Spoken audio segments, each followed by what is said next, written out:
ॐ ज्ञानतिमिरान्धस्य ज्ञानञ्जनशलाकया चक्षुरुन्मिलितं येन तस्मै श्रीगुरुवे नमः।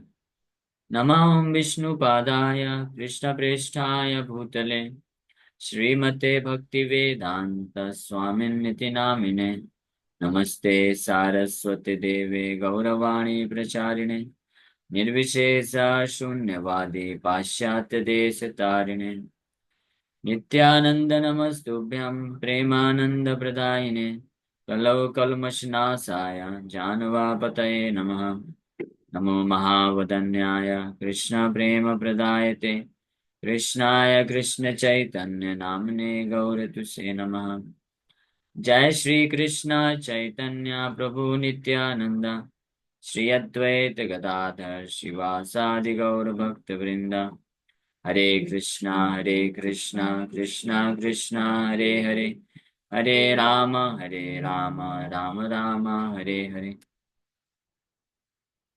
हरे कृष्ण। तो आप सभी भक्तों का हार्दिक स्वागत है आज के गौर कथा में। तो हम लोग चर्चा कर रहे हैं श्री चैतन्य भागवत मध्यखंड 15वां अध्याय realisation of Madhavananda. Descriptions of Madhavananda's realisation. Madhavananda कौन? मधाई। मधाई का जो साक्षात्कार है उसका वर्णन चल रहा है।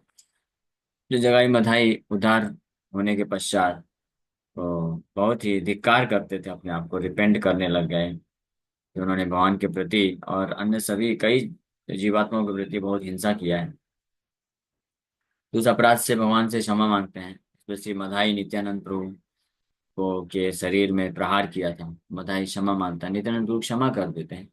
फिर फाइनली मधाई रिक्वेस्ट करता है भगवान से कि मैंने अन्य भी कई ऐसे आ, मनुष्य हुए हैं और उनके प्रति भी मैंने खूब हिंसा किया है।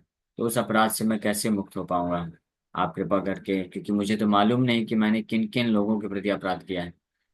तो फिर नित्यानंद प्रभु उस अपराध से मुक्ति के लिए उपाय बताते हैं कि आप गंगा नदी में एक स्नान के लिए घाट बनाइए और जो भी वैष्णव आएंगे आप फिर उनको प्रणाम करिए, विनम्रता पूर्वक उनका सेवा करिए।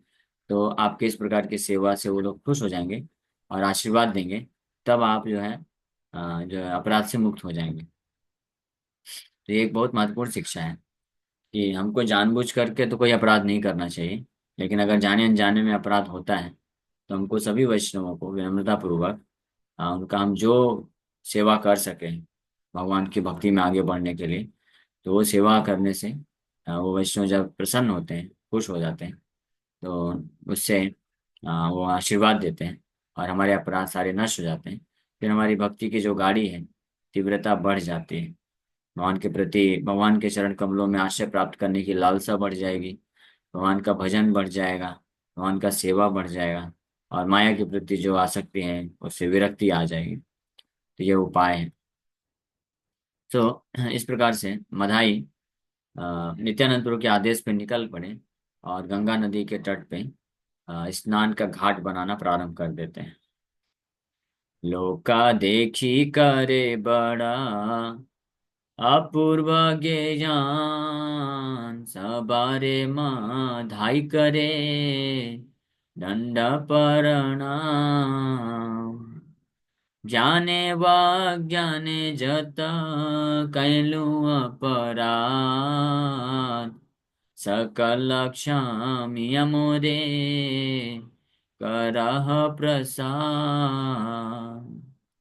जब लोग देखे कि मधाई इतना अच्छा सेवा कर रहा है, घाट बना रहा है, तो सब लोग बड़े आश्चर्यचकित हो गए। और मदाई जब लोगों को आता देखता था तो तुरंत जो है उनको प्रणाम करता था और सबसे प्रणाम करने के बाद सबसे यही बोलता था कि आप कृपा करके मैंने आपके प्रति जानबूझ के या अनजाने में जो भी अपराध किए क्षमा कर दीजिए और आपकी कृपा दीजिए। करह प्रसाद, प्लीज ब्लेस मी। माधाईर क्रंदने कांदाए सर्वजना आनंदे गोविंद सबे कराए स्मरण। सुनीला सकल लोके निमाई पंडित जगाई धायर कैला उत्तम चरिता। तो मधाई सबको प्रणाम करता था और बड़े सिंसियरली, विनम्रता से सबसे माफी मांगता था। बोला कि जानबूझ के अनजाने में जो भी मैंने अपराध किया है आप लोगों के प्रति, आप क्षमा कर दीजिए। तो वो सब वैष्णव हैं। वैष्णव तो स्वभाव से बहुत दयालु होते हैं। तो जैसे मधाई को इस प्रकार से बड़े ही विनती करते हुए भाव में देखते थे कि मधाई क्रंदन करके और उनसे क्षमा याचना कर रहे हैं, तो सब लोग इस प्रकार से वो भी रोने लग जाते थे, यानी वो भी भाव में आ जाते थे और भगवान गोविंद को स्मरण करते थे और सब माफ कर देते थे। सुनीला सकल लोक निमाई पंडित, एवरीवन हर्ड निमाई पंडित ट्रांसफॉर्म जगाई मधाई इनटू एक्सॉल्टेड पर्सनालिटी। और सबको ये पता चल गया कि जगाई मधाई जो कि इतने अत्याचार पाप और हिंसा करते थे, आज आकर के रो रो करके माफी मांग रहे हैं। इतना हृदय का परिवर्तन कैसे हुआ? तो पता चलता था निमाई पंडित ने यह ट्रांसफॉर्मेशन किया है। तो उनका निमाई पंडित के प्रति भी बड़ा स्नेह और श्रद्धा बढ़ जाता था और इमीडिएटली वो फिर क्षमा कर देते थे। ये वैष्णव के आचरण होते हैं। वैष्णव मतलब कि अगर कोई आ, किसी परिस्थिति में आने के कारण, आउट ऑफ मैडनेस, पागलपन होने के कारण अपराध कर देता है, कुछ भला बुरा बोल देता है। भक्ति विनोद ठाकुर इसके बारे में हरिनाम चिंतामणि स्पष्ट बताते हैं।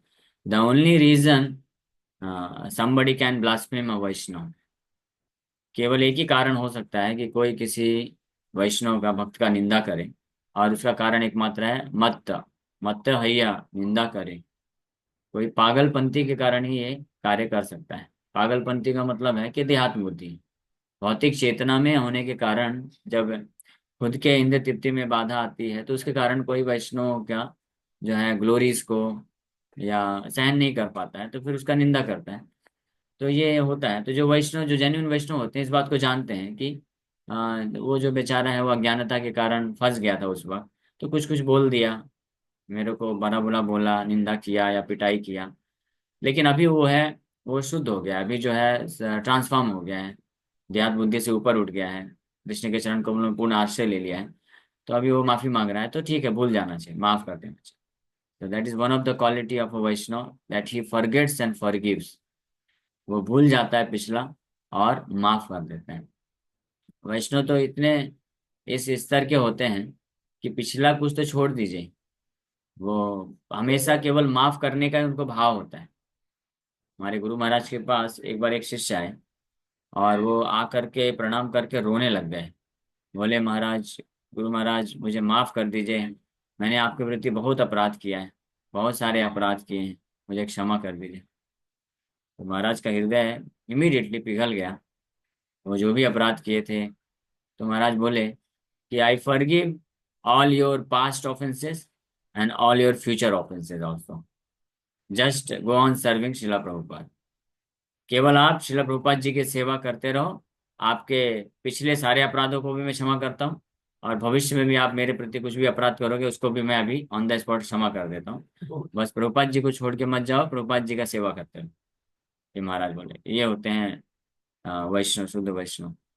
तो पिछला भी माफ कर दे और आगे के लिए भी तैयार है कि आगे भी अगर तुम आकर के मेरे को अपराध करोगे तो मैं माफ कर दूंगा, बस प्रभुपाद जी की सेवा करते रहे। इसीलिए हमको ये शिक्षा मिलती है कि जगाई मधाई जैसे इतने अपराध या पाप करने वाले व्यक्तियों को भी सब वैष्णव लोग ये जान करके कि निमाई पंडित की कृपा प्राप्त किए हैं, भगवान के अभी भगवान कृष्ण का ये आश्रय ले लिए हैं, तो इनको पूरी तरह से फिर माफ कर देना चाहिए। और वो लोग भूल गए सब कुछ, माफ कर दिया।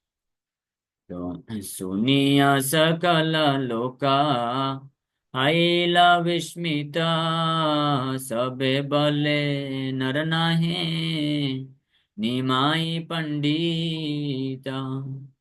ना बूझी निंदाए जता सकल दुर्जना, निमाई पंडित सत्या करे न कीर्तन। तो ये सुन करके सभी लोग बड़े आश्चर्यचकित हो गए और बोले, सबको ये विश्वास आ गया कि निमाई पंडित कोई मनुष्य नहीं है। नर नहीं निमाई पंडित है, निमाई जो है मनुष्य नहीं है, ये तो कोई असाधारण व्यक्ति है। तभी तो जगाई मधाई जैसे लोगों को भक्त बना देना, वही शुद्ध भक्त बना देना। इमीडिएटली जगाई मधाई 128 माला जप करना चालू कर दिए। हाँ, सोचिए, इस स्तर का भक्त बना दिए। और सबके चरणों को पकड़ पकड़ के माफी मांग रहे हैं रो रो करके। तो इस स्थिति में अगर जगाई मधाई को लेके आया है जो व्यक्ति, तो साधारण नहीं हो सकता, मनुष्य नहीं हो सकता। और बोल रहे हैं कि न बूझी निंदाए जत सकल दुर्जना। जितने भी पापी लोग निमाई की वास्तविक स्थिति को न जानते हुए उनका निंदा किए हैं, तो ये बिल्कुल अनुचित है, सही नहीं है। निमाई पंडित सत्य करे न कीर्तन, यानी केवल पापी लोग ही उनकी स्थिति को न जानते हुए उनका निंदा किए हैं। Nimai Pandit is engage in real glorification of the lord. Nimai Pandit ये जो हरिनाम संकीर्तन चालू किया है, ये वास्तव में ये वास्तविक भगवान का गुणगान है। हाँ, और जो लोग भी उसका निंदा करते हैं, तो वो सब कौन है? पापी लोग हैं। ये सब लोग, नवद्वीप के सारे लोगों को ये विश्वास हो गया। ये लीला, यह है बड़ी अद्भुत लीला थी भाई। निमाई पंडित सत्या श्री कृष्णेर दास नष्ट हईबे जेतारे करिबे परिहास। এই দুইয়ের বুদ্ধি ভাল যে করিতে পারে সেই বা ईश्वर की ईश्वर शक्ति धारे। तो अभी भी ये नहीं समझ पाए हैं लोग कि निमाई पंडित ही भगवान है, लेकिन कम से कम इस कंक्लूजन में आ गए कि निमाई पंडित जो है सत्य श्री कृष्ण दास है, he is a true servant of Lord Krishna. भगवान कृष्ण का वो बिल्कुल सत्य में सत्य दास है, वास्तविक उनका भगवान कृष्ण का भक्त है। इसलिए जो भी उनका निंदा करेगा उसका विनाश हो जाएगा। ये लोग नवदीप के समझ गए। जय दुईर बुद्धि भाल ये करीते पारे। ये दो, हाँ, इतने पापी जगाई मधाई की बुद्धि को जो भाल मतलब अच्छा कर दिए, रेक्टिफाई कर दिए, सुधार दिए। So he must be either supreme lord empowered by supreme lord. तो कुछ लोग यहाँ तक भी सोच रहे हैं कि इन दो इतने महापापी लोगों का बुद्धि को सही कर देने वाले व्यक्ति निमाई जो है, या तो वो साक्षात भगवान है, या तो भगवान की शक्ति प्राप्त कोई महान वैष्णव है। ये दो में से निष्कर्ष में पहुंच गए। प्राकृत मनुष्य नहीं निमाई पंडित ए बेसे महिमतान हैल विदिता। Nimai Pandit is not a mortal being. Nimai Pandit कोई प्राकृत मनुष्य नहीं है। Now his glories have become manifest. अब उनकी वास्तविक महिमा जो है पूरे संसार में प्रकट हो गई है, विदित हो गई है। Is not an मॉर्टल being, not an human being. ये पूरे नवद्वीप के वासी इस बात को रियलाइज कर रहे हैं, महसूस कर रहे हैं। एई मत नदी जार लोके कहे कथा आर लोक न मिशाय निंदा है यथा। परम कठोर तप कराए मधाई ब्रह्मचारी हेन ख्याति हैल तथाए। सो इस प्रकार से नदियार लोक के कहे कथा, पूरे नदिया में इस प्रकार की चर्चा चलने लग गई निमाई पंडित के बारे में। जगाई मधाई का जैसे उद्धार हुआ पूरे नदिया में, नवद्वीप में, ऐसी चर्चा प्रारंभ हो गई भगवान के बारे में। आर लोक न मिशाय निंदा है यथा। Thereafter avoided the company of those who blaspheme the lord. तो नवद्वीप के लोग जब जगाई मधाई की लीला के पश्चात निमाई पंडित की वास्तविक महिमा को जान गए, तो वो लोग बड़े सतर्क हो गए। अब ऐसे लोगों का संगति को पूरी तरीके से त्याग दिए जो भगवान का निंदा करते थे। इससे ये पता चलता है कि कुछ लोग रहेंगे इस संसार में जिनको कितना भी पता चल जाए भगवान की महिमा या शुद्ध भक्तों की महिमा, उनको केवल एक ही कार्य में रहेगा करने के लिए, क्या? निंदा। क्योंकि ईर्ष्या है हृदय में। अगर हृदय में ईर्ष्या रहती है तो उसके कारण उसका कोई सोल्यूशन नहीं है, वो फिर भी निंदा करता ही जाएगा। क्योंकि कोई कितना भी अच्छा कार्य करेगा उसमें उसको केवल दोष ही दोष दिखेगा। तो निमाई की इतनी महिमा हुई, जगाई मदाई का भी उद्धार कर दिए, लेकिन फिर भी नवद्वीप में कुछ जो ईर्ष्यालु लोग थे, वो लोग निंदा करते ही थे, क्योंकि बिजनेस बंद करा दिया था ना निमाई ने। हरिनाम संकीर्तन जैसे चालू किए, तो ये कर्मकांडीय जो लोग पालन करते थे, तो उनका बिजनेस बंद हो गया, क्योंकि लोग अब क्यों जाएंगे? अगर जीवन में दुख है, ताप आ रहा है, तो हरिनाम संकीर्तन करने से सब नष्ट हो जाएगा, तो क्यों ऐसे लोगों का आश्रय लेंगे? तो इससे ईर्ष्या के कारण वो लोग कंप्लेन करते थे मुस्लिम के पास जा करके, और निंदा करते थे। लेकिन नवदीप के वासी अब समझ गए कि निमाई जो है वो सत्य कृष्ण दास, सत्य में कृष्ण का दास है, और सब उनके साथ हो लिए, और ऐसे जो निंदक लोग थे, ईर्ष्यालु लोग थे, उनका संगति छोड़ दिए। पर और जगाई मधाई, वहीं दूसरी ओर परम कठोर तप कराए मधाई, ब्रह्मचारी हीन ख्याति हैला तथाई। Madhai perform most severe austerities, परम कठोर प्रकार की तपस्या मधाई करने लग गया। क्या तपस्या? 128 माला का डेली जप करता था, गंगा घाट बना करके जो भी वैष्णव आते थे उनकी सेवा करता था, और खाने पीने में कोई इंटरेस्ट नहीं था, खाना पीना सोना प्रैक्टिकली भूल गया पूरी तरीके से। निरंतर नाम, कृष्ण नाम लेता था और सेवा करता था। तो इसलिए पूरे नवद्वीप में मधाई की ख्याति हो गई क्या? ब्रह्मचारी जेना ख्याति हैला तथाई, ब्रह्मचारी के जैसे ख्याति प्राप्त हो गई। जैसे ये पता चलता है कि जो ब्रह्मचारी हैं उनको तपस्वी होना चाहिए। मधाई जब कठोर तपस्या करने लग गया, पूरे नवद्वीप में ख्याति हो गई, अरे वो तो बड़े ब्रह्मचारी हैं, मतलब तपस्वी। ब्रह्मचारी मतलब ऑस्टेरिटी, तपस्या, तपोवन। एंड द ग्रेटेस्ट ऑस्टेरिटी है to control sex desire, that is the meaning of brahmachari. ब्रह्मचारी मतलब बस ये नहीं होता कि ये जो लाल कपड़ा पहन लेते हैं, भगवा पहन लेते हैं, वही ब्रह्मचारी। ब्रह्मचारी कोई एक पर्टिकुलर बस व्यक्ति के लिए नहीं है, ऐसा गृहस्थ भक्त जो कि चार नियम का दृढ़ता से पालन करता है, कृष्ण के चरण कमलों में पूर्ण समर्पण करना चाहता है, तो उसको भी ब्रह्मचारी बोलते हैं। गृहस्थ ब्रह्मचारी करके शब्द इस्तेमाल होता है।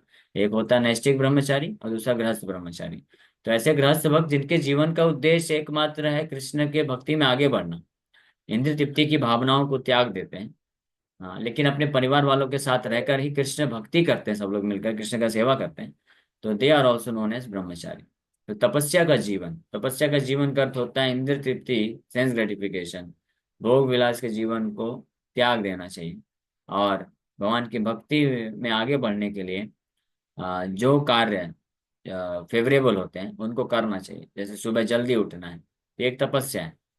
हाँ, तो जो भक्ति में आगे बढ़ना चाहते हैं वो सुबह जल्दी उठेंगे, ब्रह्म मुहूर्त का इस्तेमाल करेंगे भगवान के नाम का जप करने के लिए, और जो चार प्रकार के पाप बताए जाते हैं उसको वो पूरी दृढ़ता से अवॉइड करते हैं, उसमें पाप नहीं करते हैं, तो वो भी तपस्वी कहलाते हैं, ब्रह्मचारी कहलाते हैं।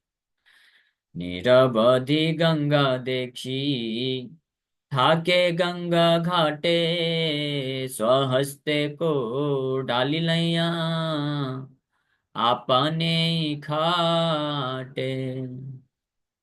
अद्यापिह चिन्ह आछे चैतन्य कृपा, माधाईर घाट बलि सर्वलोके गान।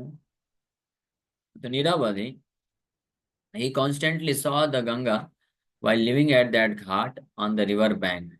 गंगा नदी के तट पे ही बैठा रहता था मदाई, और निरंतर गंगा को देखता रहता था और नाम जप करता रहता था। He took a shovel in his hand and personally walked there। खुद अपने स्वहस्ते, अपने खुद के हाथ से जो है वहां पे सेवा करता था। घाट में अनेकों सैकड़ों हजारों लोग आते हैं, स्नान करके चले जाते हैं, तो फिर गंदा हो जाता है, कोई कुछ फल फूल ये सब ला करके इधर उधर फेंक देता है। तो मदाई फिर अपने हाथ से खुद जो है सब साफ सफाई करता था, ये सेवा करता था, और निरंतर गंगा के तट पे वहीं पे रह करके नाम जप करता रहता था। इसका प्रमाण बोल रहे हैं वृंदावन ठाकुर कि आज भी जो है लोग उस घाट को जहाँ पे मदाई रहता था, बनाया था, मदाई रहता था, सेवा करता था, उसको भी मदाई घाट के नाम से लोग याद करते हैं। और ये है एविडेंस, ये है प्रमाण श्री चैतन्य महाप्रभु की विशेष कृपा।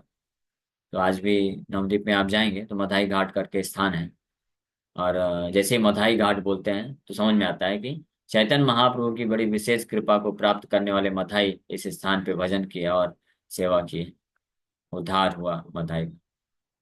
यही मत कत कीर्ति हईला दोहार, चैतन्य प्रसाद दुई दस्युर उद्धार। मध्य खंड कथा जेना अमृतेर खंड, यहाँ ते उद्धार दुई परम पाषंड। इस प्रकार से the two became greatly glorified as the two dogs who were delivered by the mercy of Lord Chaitanya। तो ये दो दस्युर, दस्युर मतलब डाकू बोले या पापी बोले, तो ये दो पापी और डाकू प्रवृत्ति के लोग, असुर प्रवृत्ति के दो भाई जगाई मधाई, अब चैतन्य महाप्रभु की विशेष कृपा से जब उद्धार हो गया, तो ये पूरे नवद्वीप में बहुत ही ज्यादा क्या हो गया, ख्याति प्राप्त कर लिए, बहुत ही ज्यादा उनका गुणगान हो गया, महिमा हो गया। ये है भगवान की कृपा। तो ये मध्य खंड की जो कथा है, ये अमृत तेरह खंड। The topics of Madhya Khanda wherein the deliverance of the two great atheists is described are just like nectar। Vrindavan Thakur लिख रहे हैं, ये जो कथा आप लोगों ने श्रवण किया, ये अमृत की तरह है पूरा। मध्य खंड में आई ये जो दो जगाई बताई के उद्धार की कथा। महाप्रभु गौरा चंद्र सबारा कारण, इह सुनी जार दुख फल से जान। चारि वेद गुप्त धन चैतन्य कथा, मन दिया सुन जे करिल यथ यथ। So भगवान गौरीचंद्र, he is the cause of all causes। महाप्रभु गौरीचंद्र सबार कारण, सर्व कारण कारण है। यह यह सुनी जार दुख खल से जना, only a cheater becomes distressed on hearing this। बोल रहे हैं श्री चैतन्य महाप्रभु सारे कारणों के कारण परम भगवान है, तो उनकी इस प्रकार की कथा को सुन करके जिसको आनंद नहीं मिलता है, यानी दुखी होता है कोई या दोष देखता है, तो वो कौन है? खल से ही जन, वो खल है, खलनायक। खल मतलब खलनायक, यानी he is a cheater. Only a cheater becomes distressed on hearing this. कहने का मतलब है कि भगवान की इतनी अमृतमय जो कथा होती है, लीलाएं होती है, गुण होते हैं, उसको सुनने के बाद अगर किसी को सुख नहीं मिलता है, शांति नहीं महसूस होती है, या कोई दुखी होता है, जिसका पारा गर्म हो जाता है, तो इसका मतलब वो क्या है? वो चीटर है, वो खल है, ईर्ष्या है। यही कथा भगवान की जब वैष्णव सुनते हैं, तो उनके हृदय में दिव्य आनंद मिलता है। लेकिन जो वैष्णव नहीं, असुर प्रवृत्ति के लोग होते हैं, भगवान की कथा को सुनने टॉलरेट नहीं कर सकते, वो विघ्न डालना चाहते हैं, और उनको उनको जो है गुस्सा आता है और ईर्ष्या के कारण, और वो सब बंद कराना चाहते हैं। जैसे प्रभुपाद जी जब मुंबई में आए, तो यहाँ पे भक्तों को हरिनाम संकीर्तन के लिए भेजते थे। तो अभी हरिनाम संकीर्तन कर रहे हैं, सड़कों में इतने सारे डीजे बजते रहते हैं, इतने सारे गाड़ी चलती है, तो हॉर्न सब इतना शोर होता रहता है, तो वो सब उसको नहीं दिखता है कुछ लोगों को। नहीं, भक्त लोग संकीर्तन करते हैं बड़े प्रेम से, और एक जगह से दूसरी जगह जाते रहते हैं कीर्तन करते करते। लेकिन एक पुलिस कमिश्नर था, उसको पसंद नहीं आया। हाँ, उसको लगा कि देखो ये लोग शोर शोर कर हल्ला गुल्ला कर रहे हैं, नॉइज पॉल्यूशन कर रहे हैं। और वो कमेंट करता है, बोलता है कि this Hare Krishna people they are nuisance हैं, ये घटिया लोग हैं, बेकार लोग हैं, ऐसे करके कमेंट कर। रूपा जी बहुत भड़के थे और बहुत हैवी उसके ऊपर बोली। तो सत्य बात है, अगर किसी को भी भगवान के नाम कीर्तन, भगवान की कथा पसंद नहीं आती है, या उसमें विघ्न डालने का प्रयास करता है, तो इसका मतलब समझना चाहिए कि वो असुर प्रवृत्ति का व्यक्ति है। वैष्णव बड़े स्वभाव से बहुत ही विनम्र होते हैं, और उनको कोई लेना देना नहीं है किसी को कष्ट पहुंचाना, एक चींटी को भी कष्ट नहीं पहुंचाते हैं। वो चुपचाप अपना बैठ के भजन करते हैं, कथा कीर्तन करते हैं। लेकिन जो ईर्ष्यालु प्रवृत्ति के लोग होते हैं, वो उनको ये सहन नहीं होता, आके अटैक करते हैं। जैसे बांग्लादेश में, बांग्लादेश में क्या हुआ, यही तो हुआ ना। वो लोग वैष्णव हैं, अपने छोटे सा मंदिर बना करके भजन कीर्तन कर रहे हैं, सेवा कर रहे हैं। कुछ आपको तो बोल नहीं रहे ना, कुछ तो कर नहीं रहे हैं, नुकसान नहीं पहुंचा रहे हैं किसी व्यक्ति को, अपना भजन कीर्तन कर रहे हैं। तो आपको क्या प्रॉब्लम है? आप भूल गए क्या कि कोरोना के टाइम पे इन्हीं वैष्णवों ने अपने जान पे रिस्क लगा करके कितने लाखों लोगों को प्रसाद खिलाया था। वो सब जो, इसलिए जो आसुरी प्रवृत्ति, ईर्ष्यालु प्रवृत्ति के लोग होते हैं, उनको अच्छे गुण नहीं दिखते हैं, और दुर्गुण तो कुछ होते नहीं है, लेकिन ईर्ष्या के कारण वो सहन नहीं कर पाते हैं और ऐसा करते हैं। तो इसलिए वृंदावन दास ठाकुर भी यहाँ पे स्पष्ट बोल रहे हैं कि जिनको भी भगवान की एक कथा सुन करके अगर दुख मिलता है, आनंद नहीं मिलता है, तो वो निश्चित रूप में कौन है? दे आर चीटर, फल है। चारी वेद गुप्त धन चैतन्य कथा, मन दिया सुन जे करिलयथ यथा। तो बोल रहे हैं कि चारों वेदों में ये जो कथा सुनाई जा रही है गुप्त है, चारों वेदों में पढ़ने पे भी नहीं मिलने वाली है, ये आपको एडवांस बुकिंग करके दे दिया जा रहा है। इसलिए बड़े ध्यान से मन दे करके इसको सुनिए, भगवान ने जो जो लीलाएं जहां जहां की हैं। अ, तो कथा की प्रारंभ में पिछले अध्याय का नाम था यमराज जी का संकीर्तन। तो वो कथा जब चल रही थी तो वृंदावन ठाकुर लिखते हैं कि ये जो कथा अभी सुनाने जा रहा हूं मैं, तो ये वैदिक शास्त्र में अभी अभी तक वर्णन नहीं है, भविष्य में वेद व्यास जी आके करेंगे। तो भविष्य में करेंगे, उसके बाद जब लोग आएंगे तो उसको पढ़ के सुन के ये कथा का आस्वादन कर सकते हैं। लेकिन आपको अभी ये कथा दिया जा रहा है तो बड़े श्रद्धा के साथ मन लगा करके सुन लीजिए। आप बड़े भाग्यशाली हैं, हम सब लोग बड़े बहुत भाग्यशाली हैं कि एडवांस में हमको मिल गया। अभी कितने लाखों वर्षों के बाद ये कथा वेद व्यास जी जब आएंगे पुनः तो वर्णन करेंगे, तो उसमें आएगा वर्णन। और जब अगले वेद व्यास जी शास्त्र लिखेंगे तो उसमें चैतन्य महाप्रभु की एक कथा भी आएंगी, वृंदावन दास ठाकुर यहाँ पे कंफर्म कर रहे हैं। और शिला प्रभुपाद जी का भी कथा है, किसी न किसी पुराण में प्रभुपाद जी के बारे में भी कथा का वर्णन किया जाएगा कि कैसे महाप्रभु के सेनापति भक्त है, पूरे ब्रह्मांड, पूरे विश्व में सबसे पतित पतित लोगों का उद्धार किए, ये वर्णन आएगा। इसलिए आप में से भी अगर कोई इच्छा रखता है आपका वर्णन उसमें प्रदान करने के लिए, प्रभुपाद जी के मिशन में पूरी तरह से सहयोग कर दीजिए। अगर जो भी भक्त प्रभुपाद जी के मिशन में अच्छे से सहयोग कर देगा, समर्पित कर देगा, तो हो सकता है आपका भी नाम आ जाए। इसी इच्छा से भी कर दे तो भी अच्छा है, उद्धार तो हो ही जाएगा। श्री कृष्ण चैतन्य नित्या नंद चांद जान वृंदावन दास तछु पद जुगे गान।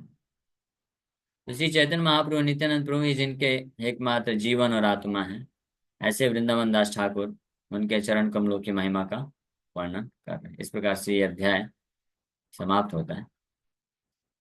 अब अगला अध्याय है 16वां अध्याय, the Lord acceptance of Shuklambar राय। शुक्लांबर ब्रह्मचारी एक हुए जो बड़े ही विरक्त और शुद्ध भक्त हुए भगवान के, तो उनके हाथ से भगवान चैतन्य महाप्रभु राइस खाएंगे, जैसे सुदामा विप्र के हाथ से खाए। ये कथा हम लोग अभी प्रारंभ करेंगे। इसके पहले अभी तक जो वर्णन हुआ, इसमें किसी बात का कोई प्रश्न है तो 5 मिनट क्वेश्चन आंसर ले सकते हैं। यस।